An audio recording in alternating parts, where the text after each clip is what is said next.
Okay, in the last session, we discussed that what exactly Poynting theorem is. So again, I repeat, Poynting theorem is nothing but it is a theorem which is useful to express what is the power going out of given volume.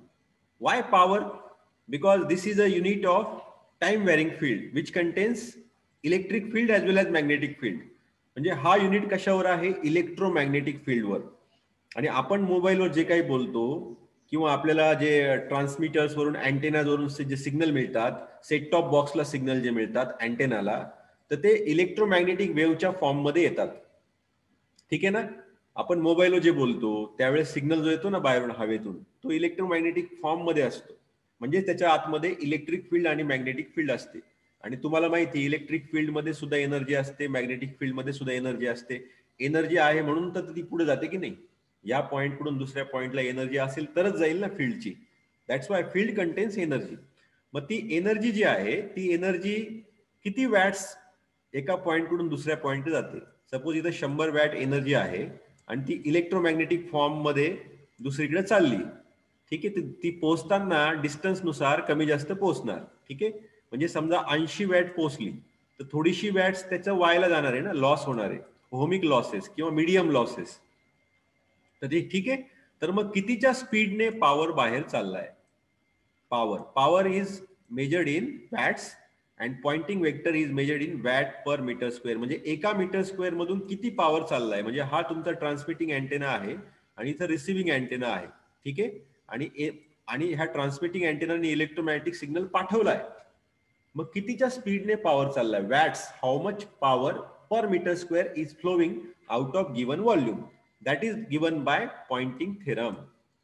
मग आता obviously pointing नावाचा कोणीतरी शास्त्रज्ञ असेल आणि त्याने हा theorem state केलाय, व्हेरीफाय केलाय आणि प्रूव्ह पण करून दाखवलाय. ठीक आहे. So what exactly Poynting theorem is? It states that net power flowing out of given volume is equal to time rate of decrease in energy stored.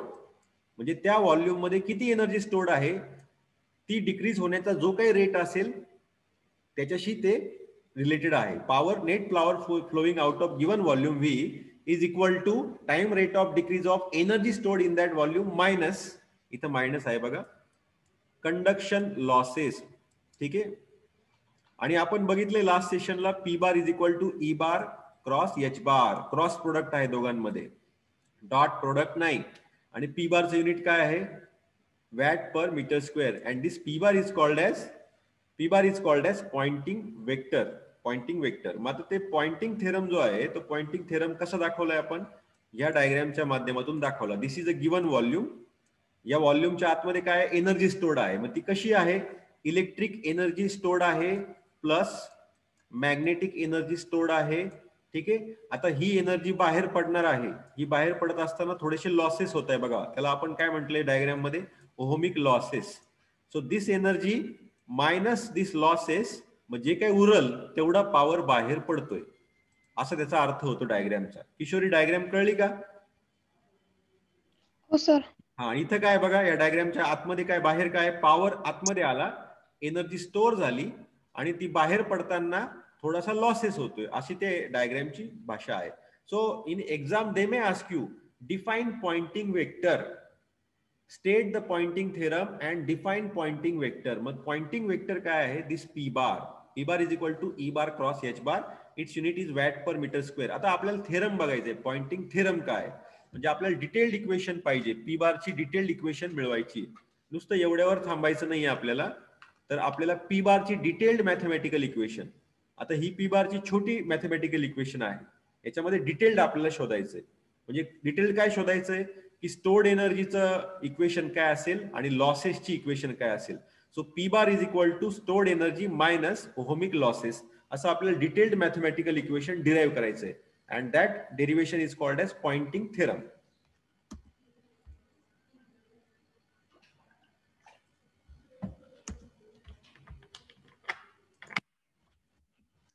So pointing theorem derivation is around a 10-step derivation which we distributed on 2 slides. म्हणजे 2 slide मध्ये याचं derivation आहे. तर आपण step by step बघू आणि हा तुमचा एक असाइनमेंटचा पॉइंट सुद्धा आहे. ओके, आता बघा तुमच्याकडे ही इक्वेशन ऑलरेडी आहे. Del cross E bar is equal to minus mu del H bar by del T. ही इक्वेशन कुठे मिळाली तुम्हाला रे? किशोरी किंवा वैष्णवी गायकवाड, ही इक्वेशन कुठून आली मला सांगा बरं.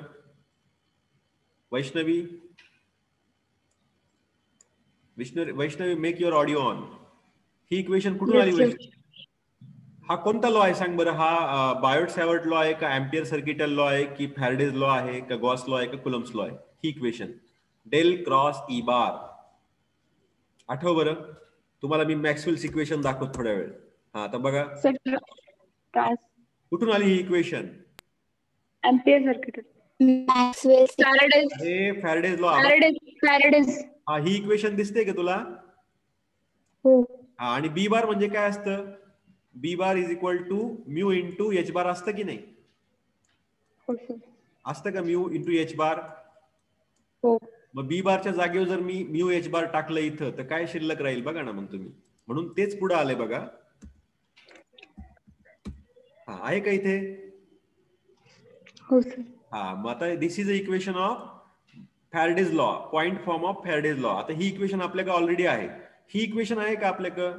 Del cross H bar rho E bar del E bar by del T, अशी इक्वेशन आहे का आपल्याकडे? हो. कोणता लॉ आहे हा सांग बरं? Curl of H bar. Ampere circuit. Ampere circuital law काय आहे? Curl of H bar is equal to JC bar plus JD bar असा असतो की नाही? हो sir. JC bar plus JD bar. मग आता जेसी बारचं इक्वेशन काय आहे? जेसी बारचा फॉर्म्युला त्यांनी इथे टाकलाय. जेसी बार म्हणजे काय ग Vaishnavi? Conduction current density. Very good. आणि जेडी बार काय असतं Vaishnavi? Displacement current density. Conduction current डेन्सिटीचा फॉर्म्युला असा आपण 11th-12th मध्ये शिकलोय बघा, किंवा ईडीसी मध्ये शिकलोय. Current density is equal to rho into E bar sigma into E bar, असं आहे का इक्वेशन वैष्णवी? हा, मग ती इक्वेशन तो फॉर्म्युला इथे टाकलाय बघा. इथे टाकलाय जेसी बारचा फॉर्म्युला. आणि जेडी बारचा फॉर्म्युला काय शिकलोय आपण मागच्या सेशन मध्ये शिकलो बघा. जेडी बारचा फॉर्म्युला तो काय? इथे बघा काय तो फॉर्म्युला. जेडी बारचा फॉर्म्युला काय? Del D by D T. Del T bar by del T. मग तो इक्वेशन इथं टाकली बघा. बरोबर आहे का? हे बघा, ही इक्वेशन आहे की नाही? ही इक्वेशन आहे. डी बार म्हणजे काय असतो? D bar is equal into E bar असा असतो की नाही फॉर्म्युला? असतो ना? हा, मग डी बारच्या जागेवर मी हे टाकलं तर मग एप्सिलॉन बाहेर आला इथं, आणि इथं del E bar by del T झाला. बघा, आहे का नाही बरोबर वैष्णवी? हो सर. मग ही इक्वेशन आहे तुमची फॅरेडेज लॉ आणि हा आहे तुमचा एम्पियर सर्किटल लॉ. आता पुढची स्टेप काय बघा? डॉटिंग बोथ साइड्स ऑफ इक्वेशन 10.58. 10.58 कोणती? ही इक्वेशन आहे. डॉटिंग म्हणजे काय? काय केलंय त्याच्यामध्ये? Dot product. नाही, काय पूर्ण वाचा, स्टेटमेंट वाचा बरं. हे डॉटिंग बोथ साइड्स ऑफ 10.58 विथ काय? विथ काय दिलंय? विथ ई बार म्हटलंय की नाही? म्हणजे हा, ऐक ना वैष्णवी, ऐक. डॉटिंग म्हणजे काय? डॉट प्रोडक्ट घ्या. कोणाबरोबर डॉट प्रोडक्ट घ्या? ह्या इक्वेशनचं ई बार बरोबर डॉट प्रोडक्ट घ्या. बरोबर आहे ना वैष्णवी? तुझा ऑडिओ चालू ठेव. हा वैष्णवी, तुझा ऑडिओ चालू ठेव 2 मिनिटं. आता बघा, ई बार इथं घेतलाय ह्या इक्वेशनचा 10.58 बी, म्हणजे ही इक्वेशनचा लेफ्ट साइड ही आहे ती इथं घेतली बघा, आणि त्याचा डॉट प्रोडक्ट घेतला ई बार बरोबर. आणि उजव्या बाजूला काय ह्या इक्वेशनच्या ही टर्म आहे.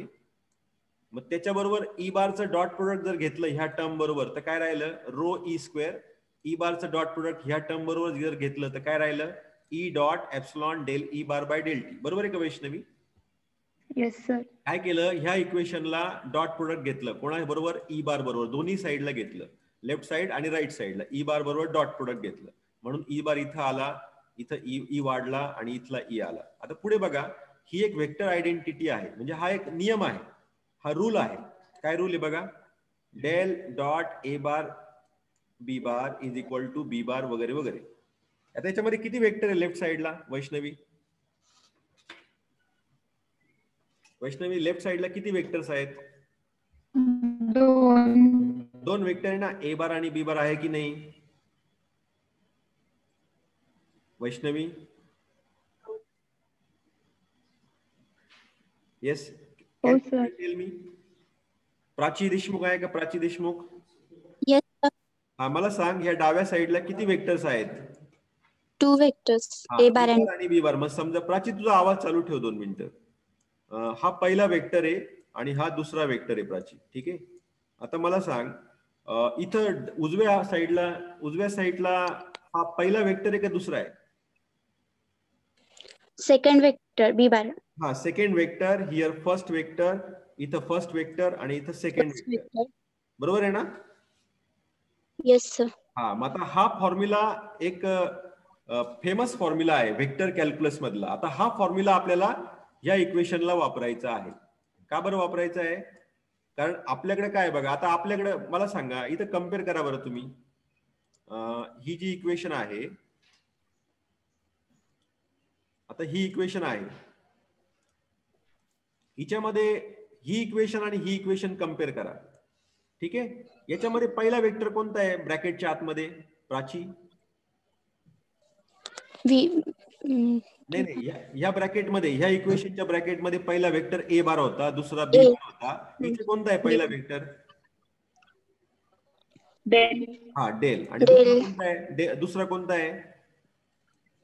एच. बर. मग आता डाव्या साइडला ब्रॅकेटच्या बाहेर एक वेक्टर आहे ई बार डॉट, आणि इकडे पण डाव्या साइडला डेल डॉट आहे. म्हणजे लेफ्ट साइड आणि राईट साइड, लेफ्ट साइड या इक्वेशनची लेफ्ट साइड आणि ह्या इक्वेशनची लेफ्ट साइड मध्ये टर्म, नंबर ऑफ टर्म सारखे आहेत का? म्हणजे वरती पण 3 आहे आणि खाली पण 3 आहे. बरोबर आहे का प्राची? Yes sir. मग तुम्ही मला सांगा, हा if there are 3 terms on the left side, according to vector calculus it can be represented by this equation. मग हा फॉर्म्युला इथं वापरता येईल का आपल्याला? Yes sir. म्हणजे काय करायचं, हे इक्वेशन फोडताना, म्हणजे स्प्लिट करताना, सेकंड वेक्टर घ्या, मग डॉट घ्या, डेल क्रॉस पहिला वेक्टर घ्या, मायनस पहिला vector dot del cross second vector घ्यायचा. समजलं का प्राची? Yes sir. हा, म्हणजे हा जो नियम आहे, हा नियम आपल्याला कुठे वापरायचा आहे? इथं वापरायचा आहे. ठीक आहे. मग तो वापरल्यानंतर आपल्याला असं मिळतं बघा. बघा इथं असं मिळतंय. हे तुम्ही स्वतः करून बघा बरं का, स्वतः करून बघा. असं मिळाल्यानंतर पुढे गेल्यानंतर बघा, पुढे गेल्यानंतर असं एक इक्वेशन आपल्याला मिळेल. ठीक आहे. असं एक इक्वेशन मिळेल. ठीक आहे. आणि नंतर मग परत थोडस स्प्लिट केलं, बी बारच्या जागेवर म्यू एच टाकला, असं करत गेलं, मग आपल्याला अशी एक इक्वेशन मिळते. रिअरेंज करताय म्हणजे तुम्ही ज्यावेळेस स्वतः ती बुक मधून लिहायला सुरुवात करणार हे डेरिव्हेशन, त्यावेळेस तुमच्या लक्षात येईल. मी तुम्हाला कन्सेप्ट सांगतो याच्या पाठीमागचा सगळा. ठीक आहे. मग आता पुढे गेल्यानंतर परत एकदा रिअरेंज केलं, म्हणजे काय केलं बघा इथे. हा, इथे मला सांग प्राची, ही जी टर्म आहे, हा, तिच्यामध्ये हा जो ई बार दिसतोय तुला, पहिला ई बार आणि हा दुसरा. मग हा पहिला ई बार जो आहे तो जर मी इथं टाकला तर काय होईल? ई स्क्वेअर होईल का? स्क्वेअर होईल ना, ई स्क्वेअर. येस. हा, म्हणजे epsilon del E square by del T असं होईल. मग इथं आलंय का बघ बरं, इथे आलंय का? हा, इथं आलंय बघा, डेल ई स्क्वेअर. हा, बस.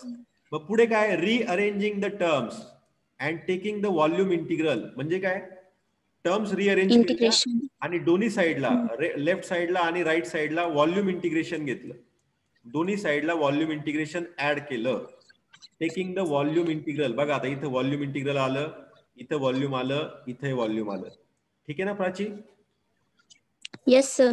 हा, आणि पुढे गेल्यानंतर बघा, applying divergence theorem to the left hand side. Applying divergence. आता लेफ्ट साइड कोणती? ही आहे लेफ्ट साइड. बरोबर आहे का प्राची? Yes sir. मग मला डायव्हर्जन्स थेरम काय असतो सांग बरं, थोडक्यात शॉर्ट मध्ये सांग. डायव्हर्जन्स थेरम काय करतो आणि स्ट्रोक्स थेरम काय करतो? आपण बऱ्याच वेळा डिस्कस केलं, डायव्हर्जन्स थेरम, स्ट्रोक्स थेरम. एक थेरम लाईन इंटिग्रेशनचं कन्व्हर्जन सरफेस मध्ये करतो, सरफेस इंटिग्रेशन मध्ये, आणि एक थेरम सरफेस इंटिग्रेशनचं conversion surface integration, line integration, divergence theorem काय करतो? Surface integration conversion line integration, नाही उलट सांगितलं. व्हॉल्यूम लाईन इंटिग्रेशन, सरफेस इंटिग्रेशनचं कन्व्हर्जन व्हॉल्यूम इंटिग्रेशन मध्ये करतो. कोण करतं? Divergence theorem. आणि मग स्ट्रोक्स थेरम काय करतो रे? प्राची कोणी किंवा वैष्णवी सांग, कोणी सांगा काय प्रॉब्लेम. लाईन इंटिग्रेशनचं कन्व्हर्जन सरफेस इंटिग्रेशन. हा, मग आता मला सांग, लाईन इंटिग्रेशनचं कन्व्हर्जन सरफेस इंटिग्रेशन मध्ये करताना काय घ्यावं लागतं? डायव्हर्जन्स डेल ऑपरेटर बरोबर डॉट प्रोडक्ट घ्यायचा का क्रॉस प्रोडक्ट घ्यायचा? Dot product. नाही, कर्ल घ्यावा लागतो. अरे इथे बघा ना, तुम्हाला मी दाखवतो ना, इथे बघा ना, इथं काय केलं होतं आपण? काय केलं आपण? इथं काय होतं? लाईन इंटिग्रेशन होतं बघा. इथे लाईन इंटिग्रेशन होतं मधल्या टर्मला, आणि त्याचं कन्व्हर्जन आपण स्ट्रोक्स थेरमचा वापर करून सरफेस इंटिग्रेशन मध्ये केलंय की नाही? Yes sir. मग त्यासाठी काय करावं लागलं? इथे काय घ्यावं लागलं? इथे क्रॉस प्रोडक्ट. क्रॉस प्रोडक्ट म्हणजे याचं कन्व्हर्जन मिडल टर्म आपण रिप्लेस केली, मिडल टर्म ही रिप्लेस केली, integration E bar dot DL by replace by this. मग काय करावं लागलं? Curl of cross product. हा, cross product of that vector. हे कधी स्ट्रोक्स थेरम का डायव्हर्जन्स थेरम मध्ये? Divergence theorem. अरे कसं काय divergence theorem? Stokes applying Stokes theorem. Yes. तुम्ही एवढी गडबड कशासाठी करता? डीएल चं कन्व्हर्जन कशामध्ये केलंय? स्ट्रोक डीएस मध्ये. त्यासाठी काय वापरावं लागतो? सांगा मला. इथं वाचा बरं तुम्ही. स्ट्रोक्स थेरम वापरावा लागतो की नाही? येस. मग स्ट्रोक्स थेरम वापरताना काय घ्यावं लागतं? Del cross that vector, curl of that vector. Curl आहे ना, याला काय म्हणतात? कर्ल म्हणतात ना, curl of E bar. Yes. हा, ठीक आहे ना. मग आता मला सांग, डायव्हर्जन्स थेरम मध्ये काय होतं? मग सरफेस इंटिग्रेशनचं कन्व्हर्जन कशामध्ये घेतो आपण? कशामध्ये करतो वैष्णवी? Volume integral. मग त्यासाठी काय करावं लागतं? वेक्टरचं काय करावं लागतं? डॉट प्रोडक्ट घ्यायचं डेल बरोबर का क्रॉस घ्यायचं? डॉट घ्यावा लागेल ना. स्ट्रोक्स थेरम मध्ये काय करतो आपण? क्रॉस घेतो, बरोबर आहे ना? क्रॉस. आणि मग डायव्हर्जन्स थेरम मध्ये काय घ्यावं लागेल? वेक्टरचं dot product with del operator असं घ्यावं लागेल का नाही? मगच कन्व्हर्जन सरफेसचं व्हॉल्यूम मध्ये होईल, बरोबर ना वैष्णवी? Yes sir. वैष्णवी, तुझा ऑडिओ 2 मिनिटं चालू ठेव. आता मला सांग, सरफेस इंटिग्रेशनचं कन्व्हर्जन व्हॉल्यूम मध्ये करता येतं, मग व्हॉल्यूम इंटिग्रेशनचं कन्व्हर्जन सरफेस मध्ये करता येईल का? सर तो थेरम नाही आहे ना. अरे मला सांग, if this middle term is equal to this, बरोबर आहे ना हे? हो. मग this equal to middle term होणार नाही का? होईल. मग मी तेच तुला सांगतोय. मग सरफेस इंटिग्रेशनचं कन्व्हर्जन आपण लाईन मध्ये करू शकतो, किंवा लाईनचं इंटिग्रेशन सरफेस मध्ये करू शकतो. मग सरफेसचं व्हॉल्यूम मध्ये केलं तर व्हॉल्यूमचं सरफेस मध्ये करता येणार नाही का? मग मला एखादी इक्वेशन सांग बरं. समजा माझ्याकडे ए बार नावाचा वेक्टर आहे, तो असा आहे. सपोज ए बार डॉट डीएस बार असा आहे, ठीक आहे. मला आता याच्यावर डायव्हर्जन्स थेरम वापरून दाखव बरं. इज इक्वल टू काय होईल सांग बरं मला? सरफेस इंटिग्रेशनचं कन्व्हर्जन व्हॉल्यूम मध्ये करायचंय वैष्णवी. तर माझ्याकडे ए बार डॉट डीएस बार आहे, तर पुढे काय लिहावं लागेल मला? डेल डॉट ए बार इंटू डीएस बार कसं काय? DV sorry. मग एवढी गणमन तुम्ही कशासाठी करता? थोडं शांत डोक्याने विचार करा ना. आता मला सांग, डेल डॉट ए बारला आणखी एक नाव आहे, काय म्हणतात सांग बरं? डेल डॉट ए बारला आणखी एक शब्द वापरतो आपण, काय? आणखी एक वाक्य आहे, आणखी एक नाव आहे, काय? Del dot any vector is also called as. अरे कोणता थेरम आहे हा? थेरम कोणता आहे? वैष्णवी? डायव्हर्जन्स. याला काय म्हणायचं मग? याला म्हणायचं काय? डायव्हर्जन्स. पॉइंट. अरे डायव्हर्जन्स ऑफ ए बार म्हणता येईल ना आपल्याला. हो. हा, म्हणजे डायव्हर्जन्स थेरम मध्ये सरफेस इंटिग्रेशनचं कन्व्हर्जन व्हॉल्यूम मध्ये करताना वेक्टरचं काय घ्यावं लागतं? डायव्हर्जन्स. डेरिव्हेटिव्ह. स्टोक्स थेरम मध्ये काय घ्यावं लागतं? कर्ल. कर्ल. वेक्टरचा कर्ल घ्यावा लागतो. समजलं ना? हो. वैष्णवी मला सांग, can I replace this left hand side by right hand side? Can I replace this equation by this equation? Yes sir. म्हणजे व्हॉल्यूम इंटिग्रेशनचं कन्व्हर्जन सरफेस इंटिग्रेशन मध्ये करता येईल का? हो. काय करायचं? फक्त डेल ऑपरेटर काढून टाकायचा आणि इथे एवढं लिहून टाकायचं. बरोबर आहे ना? हो. मग आता मला सांग, इथे ते चालेल का? इथे करता येईल का ते? बघा आता इथे तुम्हाला तोच प्रश्न विचारला आहे की हा जो तुमच्याकडे ही जी टर्म दिसत आहे समोर स्क्रीनवर, तिचं कन्व्हर्जन मला सरफेस इंटिग्रेशन मध्ये करता येईल का वैष्णवी? Yes sir. कोणता थेरम वापरावा लागेल? डायव्हर्जन्स. का बरं डायव्हर्जन्स थेरम?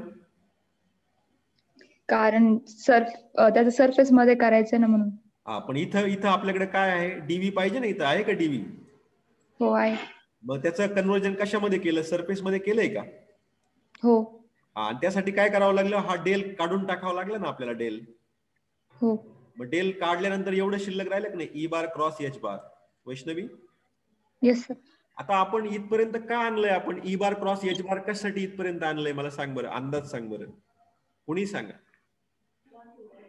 आपण पॉइंटिंग थेरमचं डेरिव्हेशन करतोय आणि आपण 2-3 इक्वेशन रिअरेंज केल्या, डायव्हर्जन्स थेरम लावला किंवा डॉट प्रोडक्ट घेतलं, असं सगळं कशासाठी केलं? आणि ई बार एच बार कशासाठी आणला आपण? इथे डाव्या साईडला काय आलाय बघा?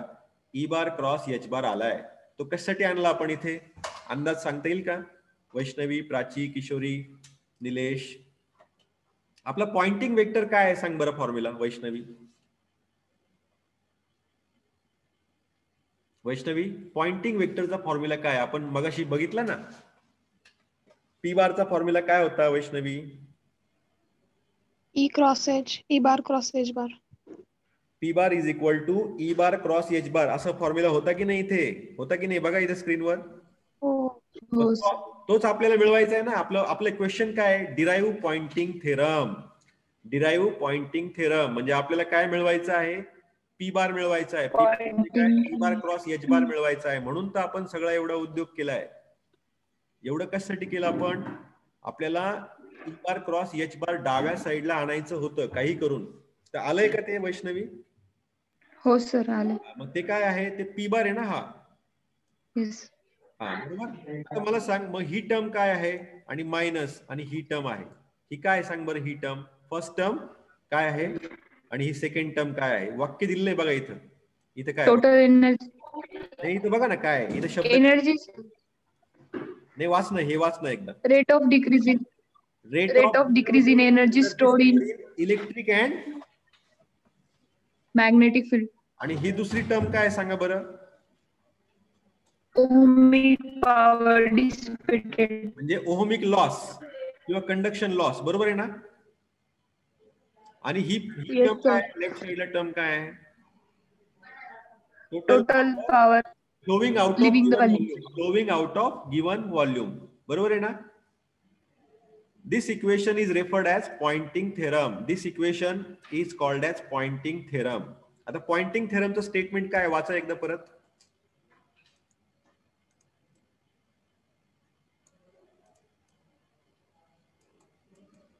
काय पॉइंटिंग थेरमचं स्टेटमेंट? प्राची? Yes sir. हा, पॉइंटिंग थेरमचं स्टेटमेंट काय मला सांग बरं. शॉर्टकट मध्ये सांग, तुझ्या भाषेत सांग, प्रॉब्लेम नाही.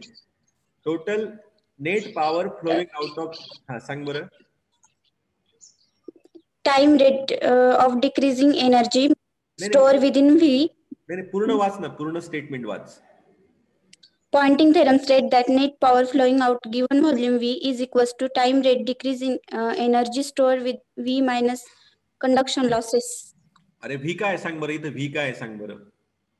व्ही म्हणजे काय? त्या व्हॉल्यूमला नाव दिलंय व्ही. बरोबर आहे ना? Net power. नेट म्हणजे काय? Total power flowing out of given volume is equal to time rate of decrease of energy stored within that volume V minus minus sign आहे बघा इथं मायनस कंडक्शन लॉसेस. आणि तीच डायग्राम आहे. Input power तो input power आतमध्ये आला, ठीक आहे. हा इनपुट पॉवर आतमध्ये आलाय आणि तो इलेक्ट्रिक एनर्जी मध्ये स्टोर झाला, मॅग्नेटिक फॉर्म मध्ये स्टोर झाला आणि तो बाहेर पडताना पॉवर बाहेर पडताना थोडासा लॉस होऊ राहिलाय, ओहमिक लॉसेस. सो टोटल किती पॉवर बाहेर पडतोय? Total power flowing out of given volume is equal to energy stored in given volume minus losses. बरोबर आहे का हे इक्वेशन? Yes sir. वैष्णवी बरोबर आहे का हे? Kishori? Yes sir. Total power किती बाहेर पडतोय? Energy stored minus losses. मग तीच इक्वेशन इथं आली बघा बरं आपल्याला. आली का बघा ही इक्वेशन? आता सगळ्यांनी बघा ही इक्वेशन आपल्याला इथं मिळाली का? बघा बरं. हे डाव्या साईडला काय आहे तुमच्या इक्वेशनच्या? Total power. कारण हा ई बार क्रॉस एच बार म्हणजेच हा पी बार आहे.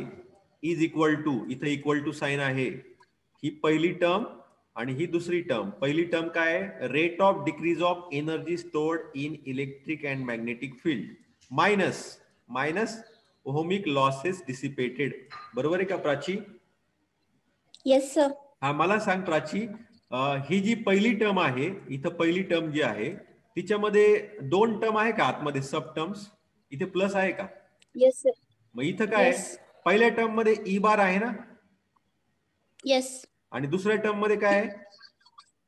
एच बार. हा, मग आता मग ई बार म्हणजे कोणती एनर्जी झाली ही? इलेक्ट्रिक का मॅग्नेटिक एनर्जी? Electric energy. आणि एच बार म्हणजे कोणती एनर्जी ही? Magnetic field. हा, मग टोटल एनर्जी म्हणजे काय? टोटल एनर्जी म्हणजे काय? Electric addition of both energy. हा, electric energy plus magnetic energy. आता ही एनर्जी कुठे होती प्राची? ही एनर्जी कुठे होती नेमकी? त्या व्हॉल्यूमच्या आतमध्ये होती का बाहेर होती? आतमध्ये होती. मग बाहेर येताना loss. Energy stored in that volume असं होतं ना. आणि मग ही टर्म काय आहे? लॉसेस आहे ना ही टर्म. समजलं का? Yes sir. आणि मला सांगा आता परत एकदा आपण डिस्कस करू डेरिव्हेशन कसं केलं आपण. एक शॉर्ट मध्ये 5 मिनिटात बघू आणि मग आपण थांबून घेऊ. आपण सुरुवात कशी केली डेरिव्हेशनला ती आपण एकदा बघूया. हा, कशी केली सुरुवात सांगा बरं कोणीतरी आता. सगळ्यात पहिल्यांदा आपण हा सांग. Poynting theorem. नाही आपण सगळ्यात पहिल्यांदा ऐक ना प्राची, आपण सगळ्यात पहिल्यांदा ही इक्वेशन घेतली आणि ही इक्वेशन घेतली. ह्या इक्वेशन कुठून घेतल्या आपण? कुठून घेतल्या आपण ह्या इक्वेशन? Ampere's law. नाही पहिली इक्वेशन कुठली आहे? कोणता लॉ आहे?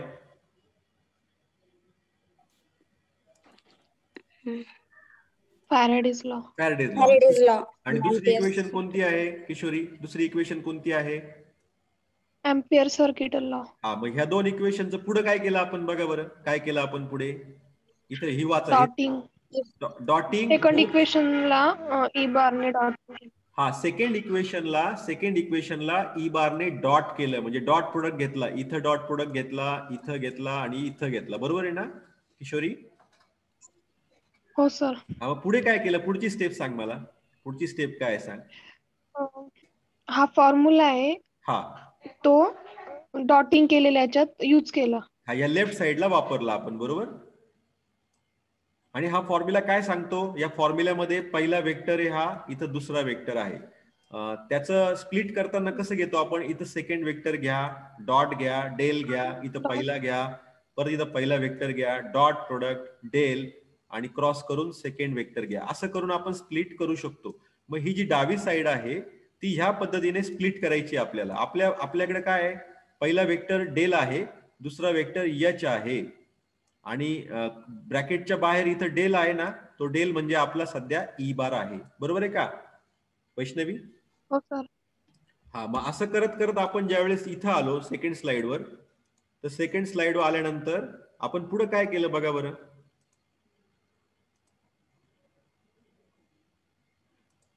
काय केलंय? काय केलं आपण? थोडंसं रिअरेंज केलं terms. H bar dot H bar आपण कशाने रिप्लेस केलं? एच स्क्वेअर ने रिप्लेस केलं. E bar dot E bar ने ई स्क्वेअर ने रिप्लेस केलं. ठीक आहे. आणि रिअरेंज केल्या टर्म्स आणि टेकिंग व्हॉल्यूम इंटिग्रल. बरोबर आहे का वैष्णवी? Yes sir. दोन्ही बाजूला व्हॉल्यूम इंटिग्रेशन घेतलं बघा. इथं डीव्ही घेतला, इथं डीव्ही घेतला आणि इथं डीव्ही घेतला. इथं इंटिग्रेशन वाढवलं, इथलं इंटिग्रेशन वाढवलं आणि इथलं इंटिग्रेशन वाढवलं. On both sides we took volume integration. त्याच्यानंतर पुढे काय केलंय का प्राची? पुढे काय केलंय? पुढची स्टेप काय केली ते आपण सांगा बरं. We apply divergence theorem. To कशाला अप्लाय केलं? कोणाला अप्लाय केलं? Left hand side of above equation. Left hand side of above equation. मग त्याने काय मिळालं आपल्याला? डीव्हीचं काय मिळालं? डीएस. हा, म्हणजे व्हॉल्यूम इंटिग्रेशनचं कन्व्हर्जन आपण सरफेस इंटिग्रेशन मध्ये केलं. मग त्यावेळेस काय करावं लागलं? हा डेल काढावा लागला ना आपल्याला. येस. का बरं काढावा लागला? कारण डायव्हर्जन्स थेरमच सांगतो ना. समजलं का? Yes sir. हा, तर ठीक आहे. मग तुम्हाला हा कन्सेप्ट कळाला का? Pointing theorem, pointing vector, pointing थेरमचं डेरिव्हेशन समजलं का? Yes sir. हा, तर आता मग तुम्हाला मी असाइनमेंट टाकलेल्या आहेत ग्रुपवर तुमच्या. तर तुम्ही काय करा, त्या असाइनमेंट सोडवा आणि सिन्सिअरली सोडवा. तुम्ही जर सिन्सिअरली अभ्यास केला, कोण काय करते याचा विचार नाही करायचा. हा मुलगा करत नाही, ती मुलगी करत नाही, ते बघून लिहिता, त्यांचं घेणं देणं आपल्याला काही घेणं देणं नाही. आपण सिन्सिअरली काम करायचं, आपण प्रामाणिकपणे काम करायचं. तर तुम्ही तुमच्या असाइनमेंट स्वतः वाचायची पुस्तकामध्ये आणि स्वतः लिहायची. कारण शेवटी इंजिनियर तुम्हाला व्हायचंय का दुसऱ्याला व्हायचंय? तुम्हाला जास्त मार्क पडले पाहिजे. मग तुम्ही स्वतः असाइनमेंट लिहा, कोणाची कॉपी करू नका. कोण जग काय करतं याचा विचार नाही करायचा, स्वतः करायचं. जर तुम्ही जगाकडे बघत करत बसले तर मग तुम्हाला लॉस होतील भविष्यात. तर तुम्ही सगळ्यांनी सिन्सिअरली आणि सिरियसली असाइनमेंट स्वतः लिहा, ती स्कॅन करा आणि मला मेल आयडी, माझ्या मेलवर मेल करा. तुम्हाला ईमेल आयडी मी पाठवलाय मगाशी. काय? satish.jondale@avcoe.org. satish.jondale@avcoe.org. याच्यावर तुम्ही मला मेल करा सगळ्या असाइनमेंट्स आणि सिन्सिअरली स्वतः लिहा. ठीक आहे? तर आपला युनिट नंबर 4 संपलाय. आता युनिट नंबर 5 आहे ट्रान्समिशन लाईन आणि युनिट नंबर 6 आहे युनिफॉर्म प्लेन वेव्ह. तर युनिट नंबर 5 ला अंदाजे 7 ते 8 लेक्चर मध्ये आपला संपेल आणि 6वा युनिट छोटा आहे, तो 4-5 लेक्चर मध्ये संपून जाईल. तर युनिट नंबर 5 ला 7 ते 8 लेक्चर सफिशियंट आहे. ट्रान्समिशन लाईनवर आहे. इथून आतापर्यंत आपण वायरलेस कम्युनिकेशन शिकलो. आता आपण वायर्ड कम्युनिकेशन शिकणार आहे. ठीक आहे? इथून मागे पहिले 4 युनिट आपण वायरलेस कम्युनिकेशन शिकलो. आता 5वा युनिट म्हणजे वायर्ड कम्युनिकेशनवर आपण जात आहोत. तर नेक्स्ट लेक्चरला आपण ट्रान्समिशन लाईन सुरू करणार आहे. ठीक आहे? तर सगळ्यांना सांगा, ट्रान्समिशन लाईन सुद्धा फार महत्वाचं युनिट आहे. तुम्हाला जर कळायचं असेल तर तुम्हाला लेक्चरला यावं लागेल. ठीक आहे? आणि मी सुरुवातीला आणि कधी कधी शेवटला अटेंडन्स घेत असतो, त्याच्यामुळे तुम्ही ते केअरफुल राहा. अटेंडन्स परत शॉर्ट भरल्यानंतर तुम्ही कुणी मला फोन करायचा नाही की अटेंडन्स वाढवा किंवा काय. That is your responsibility. Attendance वाढणार वगैरे नाही, कारण मी एवढं जर वेळ देतोय तर तुम्ही त्याला सिरियसली घ्यायला पाहिजे. ठीक आहे? तर तुम्ही असाइनमेंट ट्युटोरियल सगळं स्वतः सोडवा, स्कॅन करा, मेल करा. आता आपण इथे थांबू. 4था युनिट संपला. Okay, thank you very much.